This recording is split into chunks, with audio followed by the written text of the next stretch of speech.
오늘은 본문 말씀을 가지고 삶의 문제를 빨리 해결하는 방법이라는 제목으로 하나님 말씀을 증거하겠습니다. 오늘 우리가 보고 있는 사무엘하 21장, 우리가 그동안 쭉 바이블타임 구약에 사무엘하가 나왔기 때문에 사무엘하로 계속 설교 말씀을 들었습니다. 그런데 이 실제적인 사무엘하의 끝은 20장으로 끝납니다. 21장은 무엇이냐? 이 사무엘서의 부록이라고 보시면 됩니다. 부록. 그래가지고 이 말씀은 시간의 흐름에 따른 것이 아닙니다. 20장이 끝나서 21장으로 연결되는 것이 아니라 다윗의 인생에서 무언가를 부연 설명하고 이해시킬 부분이 있기 때문에 이 말씀을 주셨던 것입니다. 사무엘하 16장 8절 말씀 우리 한번 보도록 하겠습니다. 우리 한번 다 같이 읽어보겠습니다. 시작. 사울의 족속의 모든 피를 여호와께서 내게로 돌리셨도다. 그를 이어서 내가 왕이 되었으나 여호와께서 나라를 내 아들 압살롬의 손에 넘기셨도다. 보라, 너는 피를 흘린 자이므로 화를 자초하였느니라 하는지라. 자, 사무엘하의 16장에 나오는 이제 시므이가 나와서 다윗을 저주하는 내용입니다. 다윗을 저주하는데 어떻게 저주하느냐? 사울의 집안 사람을 너가 다 죽였다. 너가 다 죽이고 그 사울의 왕권을 너가 갖고 갔다. 그래서 너는 저주받아야 돼. 넌 죽어 마땅히 하면서 이 시므이가 계속 저주를 일삼습니다. 여러분 근데 한번 보세요. 다윗이 사울의 가족들, 왕가를 피를 흘리게 한 적은 한 번도 없었다는 거예요. 오히려 사울을 살려줬으면 살려줬지 사울 왕에게 피를 보이게 한 적이 없었단 말입니다. 사울 왕이 죽고 그의 아들들이 죽은 현장은 블레셋과의 전투에서 죽었지 결코 다윗이 이 사울 왕가의 피를 보게 한 적은 한 번도 없었던 거예요. 그럼에도 불구하고 왜 시므이는 이렇게 저주를 하였는가? 바로 오늘 본문이 그 저주를 했던 이유에 대해서 이렇게 설명하고 있는 것을 보게 되죠. 사무엘하 21장 6절 말씀입니다. 우리 한번 다 같이 읽어보겠습니다. 시작. 자손 7사람을 우리에게 내주소서. 여호와께서 택하신 사울의 골 기브아에서 우리가 그들을 여호와 앞에서 목매어 달겠나이다 하니 왕이 이르되 내가 내주리라 하니라. 자, 이게 본문의 내용 중에서 어떤 내용이냐? 기브아 사람들이 찾아와서 사울 왕가의 자손들을 7명을 우리에게 줘라. 그러면 우리가 그 사람들의 목을 다 여호와 앞에 메어서 우리의 원한을 풀겠다라는 그런 얘기를 합니다. 다윗은 그것을 허락해서 그들을 내어주죠. 왜 허락했는지는 조금 이따 말씀드리겠습니다. 결국 한번 이 상황을 한번 보시면 왜 시므이가 사울 왕가의 피를 보게 한 다윗이라고 얘기하냐면 사울 왕가의 입장에서 베냐민 지파 입장에서 보면 이것을 허락한 사람이 누구예요? 다윗인 거예요. 그러니까 이 시므이는요 다윗 네가 죽였다는 거예요. 여러분 본디오 빌라도에게 고난을 받으사 십자가에 못 박혀 죽으시고 라는 말씀이 있잖아요. 실제적으로 고난을 받게 하고 십자가에 못 박히게 한 거는 누구 때문이에요? 이스라엘 백성들, 유대인들 때문이에요. 본디오 빌라도는 나 이 사람에게 죄를 못 찾았다. 계속 놔주려고 그랬어요. 그런데 왜 지금 사도신경에는 유대인들에게 고난을 받고 십자가에 달리 이 말을 안 하고 본디오 빌라도에게 고난을 받았다라고 얘기합니까? 본디오 빌라도가 결정했기 때문에 그래요. 결정했기 때문에. 마찬가지로 시므이가 다윗을 이렇게 저주한 것은 네가 결정해서 우리 가문의 모든 자손들이 씨가 말랐다. 너 때문에 사울 가문이 완전히 망가졌다라고 저주를 하고 있는 것입니다. 그래서 이 본문 21장 말씀은 실제적인 그런 연도를 보면은 사무엘하 8장과 9장 그 사이에 있는 시기일 가능성이 많다라고 신학자들은 얘기합니다. 아무튼 시므이가 이렇게 저주할 수 있는 근거가 바로 이 본문에 나와 있는 것이죠. 사무엘상 17장 40절 말씀입니다. 우리 한번 다 같이 읽겠습니다. 시작. 손에 막대기를 가지고 시내에서 매끄러운 돌 5을 골라서 자기 목자의 제구 곧 주머니에 넣고 손에 물매를 가지고 블레셋 사람에게로 나아가니라. 자, 다윗이 골리앗과 싸울 때에 가지고 나간 무기에 대해서 설명을 하는 것입니다. 그런데 이때 손에 막대기를 가지고 시내에서 매끄러운 돌 몇 개를 가져갔어요? 네, 저만 보시면 답이 다 나옵니다. 네, 저는 답을 다 알려주는 친절한 목사예요. 몇 개예요? 5개. 그럼 여러분 5개를 왜 갖고 나갔습니까? 우리는 이 말씀만 보면요.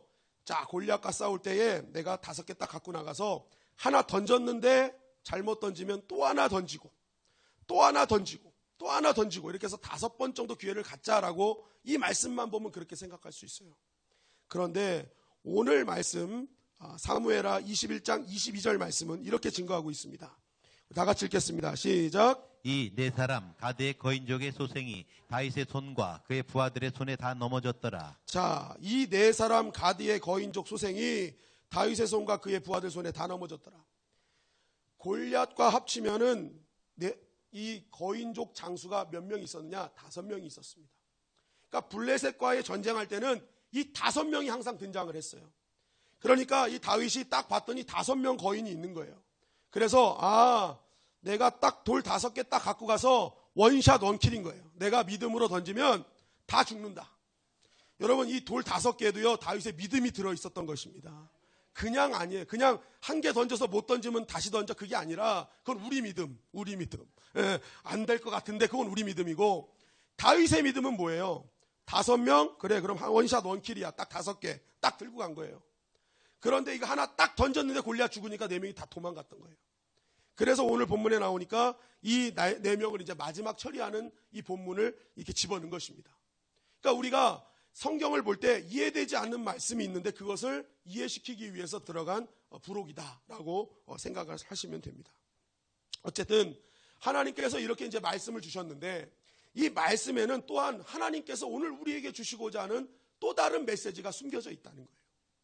그래서 이제 사무엘하는 거의 마무리 짓고 있는데, 과연 이 사무엘하를 마무리하면서 하나님께서 오늘 말씀을 통해 우리가 깨달아야 될 메시지는 무엇인가? 오늘 그것을 알아보도록 하겠습니다. 사무엘하 21장 1절 말씀입니다. 우리 다 같이 읽겠습니다. 시작. 다윗의 시대에 해를 거듭하여 3년 기근이 있으므로 다윗이 여호와 앞에 간구하매 여호와께서 이르시되 이는 사울과 피를 흘린 그의 집으로 말미암음이니 그가 기브온 사람을 죽였음이니라 하시니라. 네. 그런데 오늘은 장로님들이 다 앞에 계시네요. 성찬위원이셔서 그런 거예요? 아니, 왜냐하면 항상 맨 앞에는 이렇게 생글생글한 우리 집사님들이 앉아 계셨었는데 장로님들이 앉아 계시니까 좀 이렇게 듬직합니다. 네, 뭐 한국말은 끝까지 들어보셔야 돼요. 우리 장로님들이 생글생글하지 않다 이게 아니라 듬직하다는 말씀을 드리고 싶었던 것입니다. 아무튼 오늘 본문으로 들어가서, 자, 다윗이 통치하던 시대, 이게 언제 시대에 있는지 잘 몰라요.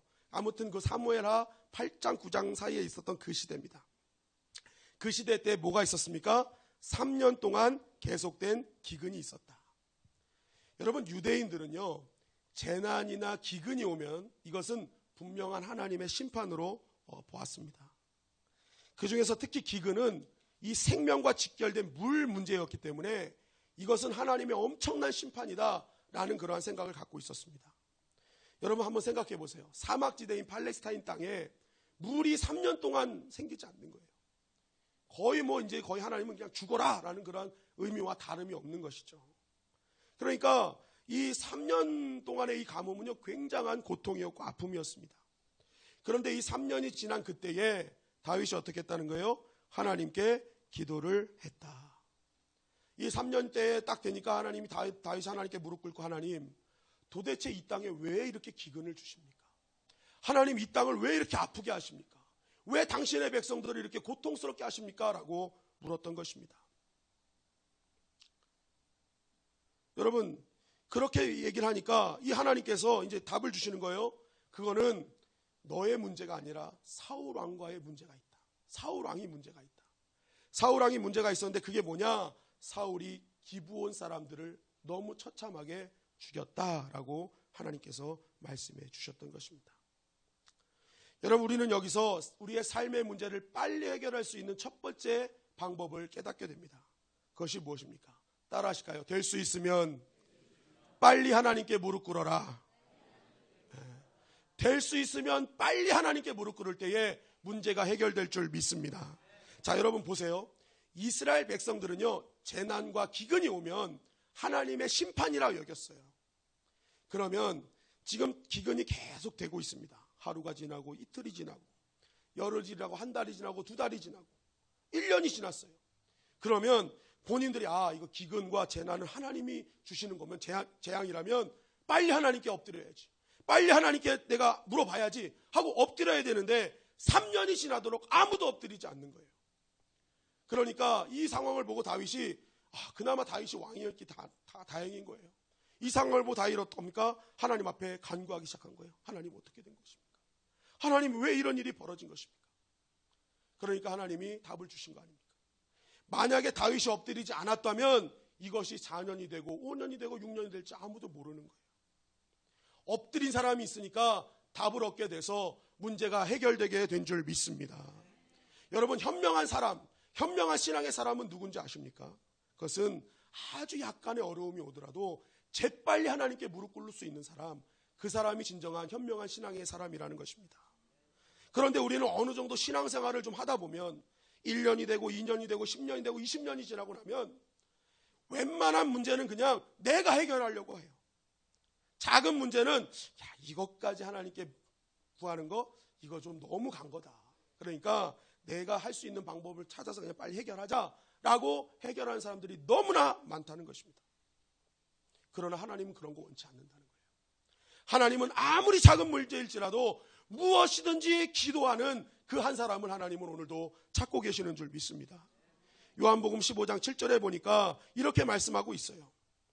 다 같이 읽겠습니다. 시작. 너희가 내 안에 거하고 내 말이 너희 안에 거하면 무엇이든지 원하는 대로 구하라. 그리하면 이루리라. 너희가 내 안에 거하고 내가 너희 안에 거한다는 이걸 믿는다면, 네가 진짜 나를 주님으로 믿는다면 무엇이든지 구해야 될 거 아니냐. 크기의 유무가 아니라 아무리 작은 것이라 할지라도 너가 나를 주님으로 믿는다면, 나를 하나님으로 믿는다면 기도로 그것을 증명해야 될 거 아니냐라고 말씀하고 있는 거예요. 무엇이든지 크고 작고의 문제가 아니라는 거예요. 느헤미야서 2장 4절 말씀입니다. 우리 다 같이 읽겠습니다. 느헤미야서 2장 4절 시작. 왕이 내게 이르시되 그러면 내가 무엇을 원하느냐 하시기로 내가 곧 하늘의 하나님께 묵도하고. 자, 느헤미야가 이제 소식을 들었어요. 예루살렘 성이 너무나 회파되고 이건 이제 살아갈 수 있는 곳이 아닙니다. 그러니까 느헤미야가 마음이 아파가지고 이거 해결해야 되는데 하면서 근심이 있었어요. 그래가지고 이제 근심이 있으니까 이제 왕에게 이제 다가가는데 왕이 보니까 하루는 보니까 얼굴에 근심이 있는 거예요. 그래서 야 느헤미야 너 왜 그러니? 라고 물어봤어요. 근데 자기의 입장이 지금 왕께 감히 얘기할 수 있는 입장도 아니고 또 이렇게 얘기한다고 해서 해결될 입장도 아닌데 이 느헤미야가 믿음이 생겼어요. 그래서 왕 앞에서 잠깐 묵도한 겁니다. 하나님 뜻대로 해주세요. 하나님 도와주세요. 딱 묵도하고 왕에게 이야기한 거예요. 그랬더니 그 왕이 그것을 듣고 어떡합니까? 느헤미야의 모든 것을 허락해 주었습니다. 여러분, 문제 앞에 우리가 긴 기도가 필요한 것이 아닙니다. 짧은 기도라도 하나님을 하나님답게 여긴다면 그 기도의 무릎을 통해 하나님 그것을 믿음으로 증명하시고 그 모든 것에 응답해 주신다는 것입니다. 아무리 큰 문제, 작은 문제가 중요한 것이 아니에요. 내가 지금 하나님께 엎드리느냐 안 엎드리느냐 이것이 중요하다는 것입니다. 여러분, 이제 동네마다 주차난이 너무너무 심각하잖아요. 제가 사는 집도 마찬가지입니다. 주차난이 너무 심각해요. 제가 오늘 새벽 3시 반에 시간도 있잖아요. 새벽 3시 반에 핸드폰이 울리길래 알람인 줄 알고 일어났더니 차 빼달라고 전화가 온 거예요. 그래가지고 새벽 3시 반에 나가서 차를 빼드렸습니다. 그런데 이 주일날은요 놀러 온 사람도 많고 해서 차 댈 데가 없어요. 겨우겨우 한 자리 차서 이제 됐는데 주일날에는 차가 많죠. 차가 없죠. 다 놀러 가가지고 차를 댔어요. 근데 이제 평일날에는 온 동네에 차가 다 서 있습니다. 얼마 전에도 새벽 시간에 또 전화가 온 거예요. 차 빼달라고. 그래가지고 차를 빼러 나갔는데 차 댈 데가 없는 거예요. 야, 큰일 났다. 이거 어떡하지? 제가 이제 여러 가지 제가 세우는 곳이 있거든요. 다 차 있는 거예요.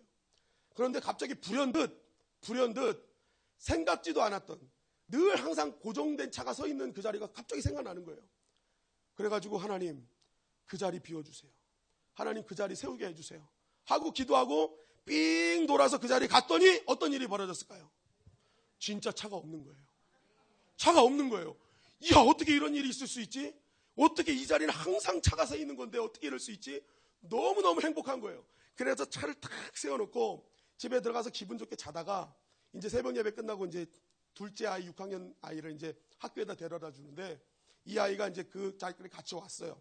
아빠 왜 차를 여기다 세웠어? 그러는 거에서 야, 내 말 잘 들어봐. 내가 새벽에 이 차를 정말 세울 데가 없었는데 하나님 이 자리 주세요 하고 기도해서 딱 왔더니 이 자리가 비어 있었다 했더니 둘째 아들이 정말 하면서 막 좋아하는 거예요. 그래가지고 둘이 막 껴안고 막 그러면서 막 부흥회를 했어요. 그러면서 야 희준아 너 지금 하나님께 다 기도해. 하나님 다 응답해 주셔. 막 저도 은혜 받아가지고 둘이서 그냥 학교 가는 내내 부흥회를 하는 거예요. 하나님 주차 자리 하나 줬다고. 주차 자리 하나 줬다. 여러분 아무리 작은 것이지만 하나님 기도하니까 하나님 응답해 주시는 거예요. 여러분 하나님은 작은 것이라도 무릎 꿇는 자를 나를 믿는다고 증명하시는 것으로 보시는 거예요. 너 나 믿고 있구나. 정말 나를 하나님으로 알고 있구나. 여러분 그 믿음이 응답되는 기준인 줄 믿습니다. 그러니까 여러분 아무리 작은 것이라 할지라도 여러분 하나님 앞에 반드시 무릎 꿇으시길 바랍니다. 그러면 하나님이 응답해 주시는 거예요. 자 그러면 여기서 우리가 또 한 가지 알아봐야 될 게 뭐냐. 이 사울이 기브온 사람을 죽인 것이 왜 이렇게 벌을 받을 수밖에 없는 이유가 됐느냐. 여러분 여호수아서 9장 3절 4절 말씀입니다. 우리 한 절씩 교독하시겠습니다.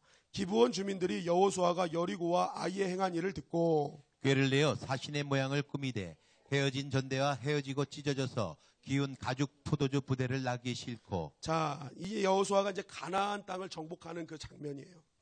그런데 이 여호수아가 하나님과 함께 있으니까 고칠 것이 없는 거예요. 계속 진격을 해나가는 거예요. 그러니까 이 기브온 사람들이요, 이건 싸워서 이길 수 없다. 이거는 이 무슨 방법을 찾아야 된다 해가지고 어떤 방법을 찾았냐? 가나안 사람이 아닌 것처럼 꾀를 낸 겁니다. 아주 멀리서 온 것처럼 음식도 다 썩게 하고 곰팡이 나게 해가지고 이제 우리는 이쪽 사람이 아닌 것처럼 해가지고 이제 여호수아한테 가서 조약을 체결하자. 우리가 당신들 함께하는 하나님을 보니까 이거는 뭐 어마어마하더라. 그래서 나는 당신들의 하나님을 섬기고 싶다 하면서 조약을 체결하기를 원했던 것입니다. 그래서 여호수아서 9장 15절 19절 말씀해 보니까 이렇게 말씀하고 있어요. 우리 다 같이 읽겠습니다. 시작. 여호수아가 곧 그들과 합친하여 그들을 살리리라는 조약을 맺고 회중 족장들이 그들에게 맹세하였더라. 모든 족장이 온 회중에게 이르되 우리가 이스라엘의 하나님 여호와로 그들에게 맹세하였은즉 이제 그들을 건드리지 못하리라. 자, 여호수아가 이 얘기를 듣고 하나님께 기도해야 되는데 일단 기도를 하지 않았어요. 그건 좀 잘못이에요. 기도를 하지 않았는데 어쨌든 여호수아와 그 이스라엘 장로들이 조약을 맺게 됩니다. 살려주겠다. 그리고 그 조약을 할 때 하나님의 이름으로 했던 것입니다. 하나님의 이름으로 너희 살려주겠다. 근데 나중에 이제 발각돼가지고 결국 이스라엘의 나무를 패고 물을 길른 종으로서 이제 살게 되잖아요. 근데 어쨌든 약속을 했기 때문에 이들을 처치할 수 없는 거예요. 이들은 반드시 살려야 되는 민족이었던 것입니다. 그런데 이런 사람들에게 어떤 일을 했느냐? 사무엘하 21장 2절 말씀입니다. 다 같이 읽겠습니다. 시작. 기브온 사람은 이스라엘 족속이 아니요 그들은 아모리 사람 중에서 남은 자라. 이스라엘 족속들이 전에 그들에게 맹세하였거늘 사울이 이스라엘과 유다 족속을 위하여 열심히 있으므로 그들을 죽이고자 하였더라. 이에 왕이 기브온 사람을 불러 그들에게 물으니라. 자, 기브온 사람들은 이미 약속을 받은 사람들이에요. 건들면 안 되는 사람들이죠. 그런데 사울 왕이 어떻게 했다는 거예요? 이스라엘과 유다 족속을 위하여 열심히 있었다. 이게 뭐냐면 민족주의, 정치적 야욕. 그러니까 하나님 말씀, 약속에 의해서 이방인들을 진멸하는 것. 이게 아니었다는 거예요. 왜냐하면 또 안 되는 사람들이에요. 기본은 이방인들라도 하나님의 이름으로 약속했던 사람이기 때문에 진멸을 하면 안 돼요. 그런데 지금 그 약속도 어기고 자신의 정치적 야욕을 가지고 이 약속받은 사람들을 죽였던 것입니다. 죽였던 거예요. 이야, 이거 하나님의 뜻을 완전히 어겨도 너무 어긴 거죠. 하나님의 이름을 완전히 땅에 떨어지게 하는 그러한 일을 사울이 서슴지 않고 범하게 됐던 것입니다. 그래서 이 다윗 왕이 이제 기브온 사람들을 부르게 됩니다. 그 불러서 했던 말이 사무엘하 21장 3절 4절 말씀입니다. 교독하시겠습니다. 다윗이 그들에게 묻되 내가 너희를 위하여 어떻게 하랴? 내가 어떻게 속죄하여야 너희가 여호와의 기업을 위하여 복을 빌겠느냐 하니. 기브온 사람이 그에게 대답하되 사울과 그의 집과 우리 사이의 문제에는 은금에 있지 아니하오며 이스라엘 가운데에서 사람을 죽이는 문제도 우리에게 있지 아니하니이다 하니라. 왕이 이르되 너희가 말하는 대로 시행하리라. 자, 다윗이 물었습니다. 자, 미안하다. 그러면 이 문제를 해결할 수 있는 방법이 무엇이냐? 어떻게 하여야 너희가 너희 원한을 풀고 너희가 그 우리를 위해서 복을 빌어 주겠느냐 했더니 기브온 사람이 얘기합니다. 이것은 돈으로 해결할 수 있는 문제는 아닙니다. 그리고 이것은 이스라엘 사람들을 죽여서, 그러니까 이 문제는 우리 민족과 이스라엘 민족 간의 문제가 아닙니다. 이 문제는 사울 왕가의 가문과 우리의 문제입니다 라는 그런 얘기를 하는 거예요. 그러니까 다윗이 그럼 너희가 한번 말해봐라. 어떻게 할 거냐? 내가 그대로 시행해 줄게 라고 얘기를 한 것이죠. 사무엘하 21장 5절 6절 교독하시겠습니다. 그들이 왕께 아뢰되 우리를 학살하였고 또 우리를 멸하여 이스라엘 영토 내에 머물지 못하게 하려고 모해한 사람의 자손 7사람을 우리에게 내주소서. 여호와께서 택하신 사울의 고을 기브아에서 우리가 그들을 여호와 앞에서 목매어 달겠나이다 하니 왕이 이르되 내가 내주리라 하니라. 자, 민족과 민족의 문제가 아니라 사울 왕과 우리와의 문제니까 이 해결할 수 있는 문제는 결국 사울 왕가의 자손들 중에 7명을 우리한테 내어주어서 우리가 학살당했던 것처럼 그냥 여호와 앞에서 그들도 이렇게 우리가 처형하면 그 모든 것이 다 해결될 것 같습니다 라고 이렇게 얘기를 했던 것입니다. 그랬더니 다윗 왕이 어떡합니까? 하나님의 이름이 땅에 떨어진 일이에요. 그러니까 알겠다, 내가 그러면 너희 원대로 해주겠다 라고 이야기를 했던 것입니다. 여러분, 오늘 이 말씀에서 우리는 두 가지를 깨달을 수 있습니다. 첫째는 하나님의 약속은 영원하다는 것입니다. 여러분, 지금 사울의 후손들이 이렇게 죽게 된 이유는 무엇입니까? 바로 그의 조상 사울이 하나님과의 약속을 어겼기 때문에 그래요. 그런데 여러분, 이 약속이 언제 체결한 것이냐면 지금 다윗이 이 기브아 족속과 얘기하는 이 시대보다 500년 전에 있었던 일이라는 거예요. 1, 2년 전에 있었던 약속도 아니고 500년 전에 있었던 약속을 하나님은 지금도 기억하시고 그 약속을 그대로 처리하고 계시는 그 모습을 우리는 보고 있는 것입니다. 여러분, 우리가 기억할 것은 하나님은 한 번 하신 약속은 500년이 아니라 5000년이 지나도 반드시 기억하시고 반드시 이루어 주시는 하나님이심을 우리는 믿어야 될 줄 믿습니다. 여러분, 우리가 신앙생활하면서 하나님께 받은 약속이 있지 않습니까? 우리가 정말 기도하면서 때로는 예배드리면서 말씀을 읽으면서 하나님께 받은 약속의 말씀들이 있을 거 아니에요. 중요한 것은 내가 지금 내 삶 가운데 그 약속이 이루어지지 않는다고 해서 여러분 그것이 약속을 파하신 것이 아니라 하나님은 그 약속을 주시기 위해서 기다리고 계시다는 거예요. 하나님은 한 번도 약속을 파하신 적이 없어요. 약속하시면 반드시 하나님의 때에 이루어 주신다는 사실입니다. 그런데 우리는 어떻게 합니까? 그 약속을 우리가 잊어버리는 거예요. 에이, 그거는 안 되나 보다. 에이, 그거는 뭐 그냥 내 생각이었나 보다. 그리고 우리가 그냥 하나님께서 하신 약속을 내가 잊어버리고 살아가는 거예요. 여러분, 그렇게 하지 마십시오. 하나님은 하나님께서 하신 약속을 반드시 이루어 주실 줄 믿습니다. 그래서 믿음은 뭐냐? 약속 붙들고 사는 거예요. 하나님의 약속을 붙들고 사는 것입니다. 하나님께서 주시겠다 하신 약속 믿고 그 약속 붙들고 살면 하나님이 이루어 주시는 것입니다. 반대로 또 어떤 것이 있습니까? 내가 하나님께 한 약속이 있어요. 여러분, 내가 하나님 앞에 때론 신앙생활하면서 하나님, 내가 이거 하겠습니다. 하나님, 내가 기회만 주시면 이거 하겠습니다. 내가 오늘 이 예배를 드리면서 이런 결단이 있는데 하나님, 내가 이거 당신께 하겠습니다는 하나님과 한 약속이 있어요. 여러분, 하나님은 그 약속도 잊지 않으신다는 거예요. 내가 언제 했던지 모르지만 하나님과 한 약속은 하나님 반드시 잊지 않고 기다리고 계시다는 것입니다.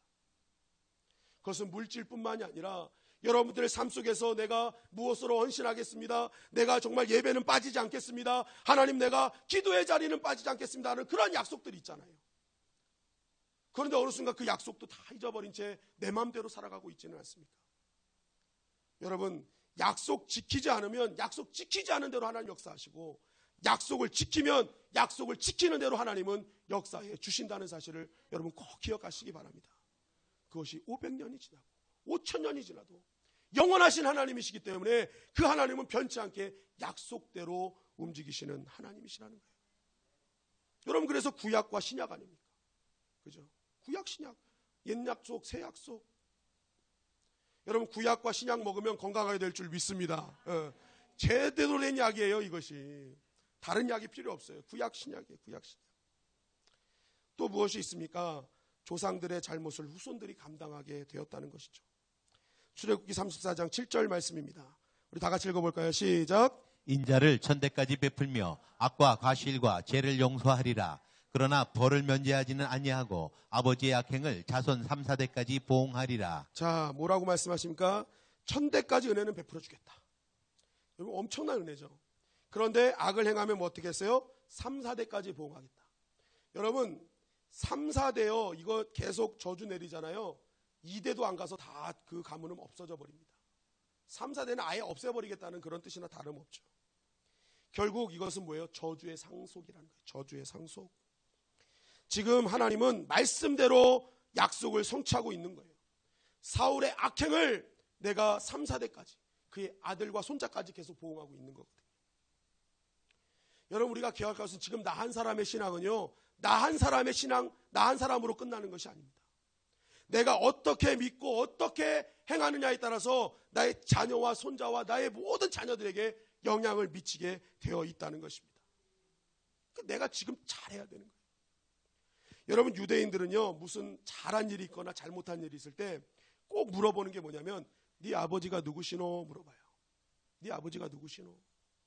그래서 다윗이 골리앗을 이기고 돌아올 때 뭐라고 했습니까? 사울이 너 아버지가 누구냐라고 물어봐요. 그래서 제 아버지는 이새입니다 라고 말하잖아요. 이게 무슨 뜻이냐면 내가 이렇게 골리앗 앞에서 담대하게 싸울 수 있었던 이유, 곰과 사자의 발톱에서도 도망치지 않게 키워줬던 사람이 내 아버지 이새입니다 라는 거예요. 그러니까 모든 공통적인 분모가 뭐예요? 너를 그렇게 키운 사람은 너희 아버지다. 너희 아버지가 그런 믿음을 갖고 있다 이렇게 얘기하는 거예요. 그래서 신약으로 넘어오면 어떡합니까? 가롯 유다를 설명할 때도 시몬의 아들 가롯 유다라고 설명하잖아요. 그것이 무엇입니까? 시몬의 가롯 유다의 아버지 시몬은 자기의 스승조차 돈 몇 푼에 팔아넘기는 인격을 갖고 있었고 그것을 그냥 자녀에게 넘겨줬던 유산으로 남겨줬던 형편없는 아버지였음을 성경이 말하고 있는 것입니다. 그렇기 때문에 오늘 여러분 우리가 결단해야 될 일이 있습니다. 그것은 내가 다윗을 키우는 이새로 살아갈 것인가 가롯 유다를 키우는 시몬으로 살아갈 것인가를 여러분 결단하셔야 돼요. 내가 오늘 정말 내가 내 자녀는 다윗처럼 키우겠다 하시는 분들은 오늘 이 시간 하나님 앞에 절대적으로 하나님 앞에 믿음으로 결단하는 이 은혜의 시간이 되기를 주님의 이름으로 간절히 축원합니다. 결단하셔야 돼요. 결단하셔야 돼요. 사무엘하 21장 7절 말씀입니다. 다 같이 읽겠습니다. 시작. 그러나 다윗과 사울의 아들 요나단 사이에 서로 여호와를 두고 맹세한 것이 있으므로 왕이 사울의 손자 요나단의 아들 무비보셋은 아끼고 왕이 이에 아야의 딸 리스바에게서 난 자 곧 사울의 두 아들 알모니아 무비보셋과 사울의 딸 메랍에게서 난 자 곧 무올랏 사람 바르실레의 아들 아드리엘의 5 아들을 붙잡아. 자, 7명 주십시오 라고 얘기했더니 이제 다윗이 다 조사를 해봤어요. 그랬더니 다 후보들이 나오는 거예요. 그런데 그 중에 이제 뭐 8절에 보면은 이제 7명이 쭉 나와요. 이 7명이 쭉 나오는데 이 사람은 그냥 이제 읽어보시면 되고 여기서 중요한 게 뭐냐? 바로 이 요나단의 아들 무비보셋은 살아났다는 겁니다. 이게 중요한 거예요. 사울의 가문의 사람인데 무비보셋은 살고 나머지는 죽었어요. 여러분 한번 보십시오. 왜 무비보셋은 살았습니까? 요나단의 아들 무비보셋은 왜 살았어요? 성경이 말합니다. 다윗과 사울의 아들 요나단 사이에 서로 여호와를 두고 맹세한 것이 있으므로. 약속한 게 있어요. 하나님의 이름으로 약속한 게 있어요. 그것이 무엇이냐? 사무엘상 20장 14절 15절 말씀입니다. 우리 세번역 성경으로 한번 읽어보도록 하겠습니다. 다 같이 읽겠습니다. 시작. 그 대신 내가 살아있는 동안은 내가 주님의 인자하심을 누리며 살 수 있게 해주게. 내가 죽은 다음에라도 주님께서 자네 다윗의 원수들을 이 세상에서 다 없애버리시는 날에라도 나의 집안과 의리를 끊지 말고 지켜주게. 자, 다윗과 요나단이 이제 여호와의 이름을 두고 서로 약속을 하는 거예요. 요나단이 말합니다. 자, 내가 살아있는 동안 내가 주님의 은혜를 누릴 수 있도록 나를 위해 기도해 주게. 그리고 내가 죽은 다음에라도, 그리고 하나님께서 원수들을 당신의 손에 다 붙여서 다 죽은 뒤에라도 나의 지방과 지금 했던 나의 의리와는 이 의리는 끊지 말고 꼭 지켜주게나 하고 요나단이 하나님의 이름으로 약속을 한 거예요. 이게 무슨 말입니까? 다윗은요 하나님의 약속 이거 하나만큼은 정확하게 지켰어요. 하나님의 이름은 절대로 망령되이 일컬어서는 안 된다. 그래서 하나님의 약속을 정확하게 지키는 다윗의 모습을 볼 수 있고, 둘째는 무엇입니까? 이 사울의 아들 요나단이요, 사울의 아버지의 길을 똑같이 따르지 않고 어떻게 한 거예요? 주님의 왕국을 세우는 다윗의 길로 같이 갔다는 거예요. 사울, 세상적인 사울의 그러한 모습이 아닌 하나님의 나라를 이룬 다윗과 같이 믿음의 길로 돌아섰다는 것입니다. 돌아서니까 하나님이 사울의 저주를 다 끊어 주셨던 것입니다. 여러분, 이것이 믿음의 능력인 줄 믿습니다. 하나님이 세상을 이처럼 사랑하사 독생자를 주셨으니 이는 저를 믿는 자마다 멸망치 않고 영생을 얻게 하려 하심이니라. 여러분, 우리가 주님을 믿는다는 것은 바로 우리가 그 주님을 믿는 순간 우리 안에서 흘러나왔던 죄와 저주와 사망이 한순간에 끊어지고 오직 영원한 생명과 구원의 약속을 받아 누리게 된다는 사실인 거예요. 사실인 거예요. 여러분, 오늘 요나단을 통해서 무비보셋이 구원받고 생명의 자리로 나왔던 것은 요나단의 결단이 있었던 거예요. 내가 아버지 사울의 길 가지 않겠다. 나는 다윗 왕과의 똑같은 길을 가겠다. 믿음의 길 가겠다 하니까 하나님께서 이 가문을 살려주셨던 것입니다. 여러분, 그동안 이 말씀을 들으면서 어떤 분들은 걱정하셨을 거예요. 그동안 내가 악행을 저질렀는데 그럼 내 자녀들은 다 저주받으면 어떡하지? 다 저 잘못되면 어떡하지 하고 걱정하신 분들 걱정하지 마시기 바랍니다. 오늘 요나단처럼 내가 이제는 세상의 길 가지 아니하고 이젠 하나님의 나라를 위해 내가 삶을 살아가겠다, 여러분들이 결단하면 하나님이 모든 저주와 모든 죽음을 다 물리쳐 주실 줄 믿습니다. 그것이 십자가의 능력이라는 거예요. 십자가의 능력. 지금 뒤에 있는 십자가는 액세서리가 아닌 거예요. 이 십자가를 붙들면 하나님께서 생명의 길로 인도하시는 거예요. 영원한 은혜의 길로 인도하시는 것입니다. 오늘 요나단 말씀이 바로 그것을 말씀하는 거예요. 무비보셋을 살리신 이유를 말씀하고 있는 거예요. 여러분, 혹시 지난날의 악행 때문에 내가 하나님 앞에 죄 지은 것 때문에 고민하고 계십니까? 여러분, 하나님은요, 오늘 십자가 앞에 맹세하면요, 지난날의 죄 인정 다 용서해 주시는 거예요. 용서하시고 오늘 이 시간부터 하나님의 나라로 있는 모든 것들을 계산해 주시는 거예요. 그래서 나뿐만이 아니라 내 자녀 자자손손 하나님께서 책임져 줘서 믿음의 명문 가문을 만들어 주시는 것입니다. 저는 오늘 이 시간이 이 시대를 살리는 요나단들이 되시기를 주님의 이름으로 간절히 축원합니다. 오늘 다 끊어버리십시오. 하나님이 기뻐하시지 않는 것, 하나님이 좋아하지 않는 것 다 끊어버리시고 오직 십자가의 길, 주님이 기뻐하시는 길을 걸음으로 말미암아 우리 안에 있는 모든 나쁜 것들은 다 떠나는 은혜가 있기를 주님의 이름으로 간절히 축원합니다. 마지막으로 한 말씀만 더 드리자면, 이제 사무엘하 21장 15절 22절까지는 너무 길어서 이제 간단하게 말씀드리면 블레셋과의 전쟁에 대해서 얘기를 하고 있어요. 특별히 이 골리앗과 같은 거인 장수 4명을 어떻게 이겼는지에 대해서 쭉 얘기하는데, 그 4명을 죽이는 부하들의 이름과 그 4명의 장수의 이름이 나옵니다. 이스비브노, 이건 아비새가 죽였고요. 삽은 십부게가 죽였습니다. 라흠이라는 거인은 엘하난이 죽였고, 거인 포는 이름이 없어요. 그런데 이제 몸에 대해서 설명을 해요. 손가락이 6개고 발가락이 6개였다. 그래서 그냥 간단하게 육손이 육발이라고 하면 될 것 같습니다. 육손이 육발이. 육손이 육발이는 누가 죽였어요? 삼마의 아들 요나단이 죽인 거예요. 삼마의 아들 요나단이 죽였다. 여러분, 성경에서 이것을 우리에게 증거하시는 이유는 다른 것이 아닙니다. 한번 따라할까요? 믿음은 전염된다. 믿음은 전염되는 거예요. 여러분, 이 4명의 장수들이 어떻게 거인 앞에 담대하게 나아갈 수 있었겠습니까? 처음에 이 골리앗 앞에서 벌벌벌벌 떴던 이스라엘 백성들의 모습과는 전혀 딴판이란 말이에요.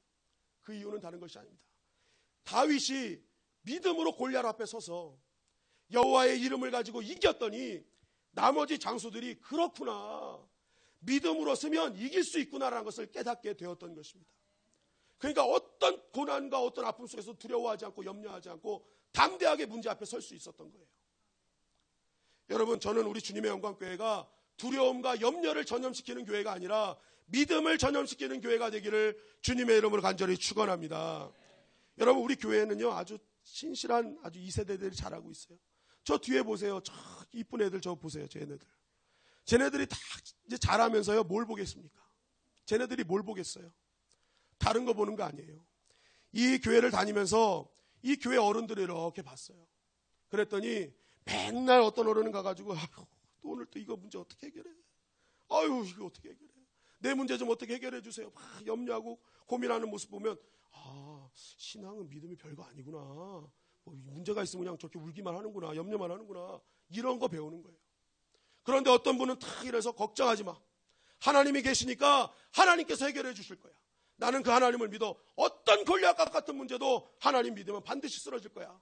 이 모습을 아이들이 보는 거예요. 그럼 이 아이들이 그걸 보고 자란 아이들이 어떻게 하겠습니까?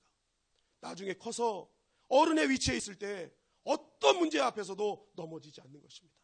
네, 하나님이 있다. 하나님이 계신데 무엇이 문제가 있으랴? 그러면서 그 아이들이 하나님의 사람으로 설 수 있는 것입니다.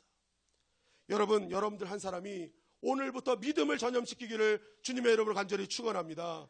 교회에 문제가 나타났어요. 교회에 어려움이 생겼어요. 이거 어떻게 할 게 아니라 목사님 우리 힘을 다해 하나님께 엎드립시다. 하나님께서 함께 하시는데 우리 교회 하나님이 살리십니다. 이런 믿음의 모습이 있어야죠.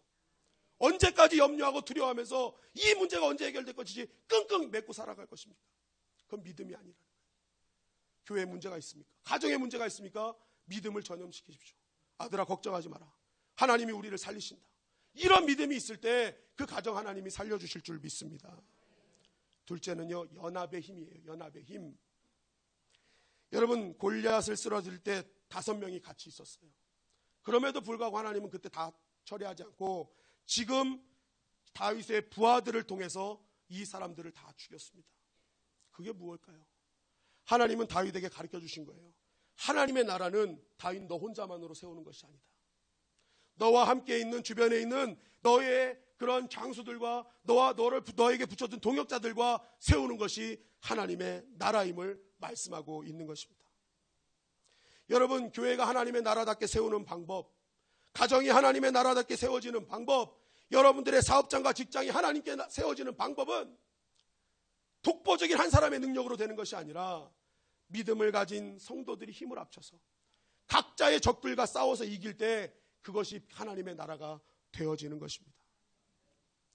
여러분 우리 주님의 영광교회가 진짜 교회다운 교회가 되기 위해서는 나가 아니면 안 돼가 아닙니다.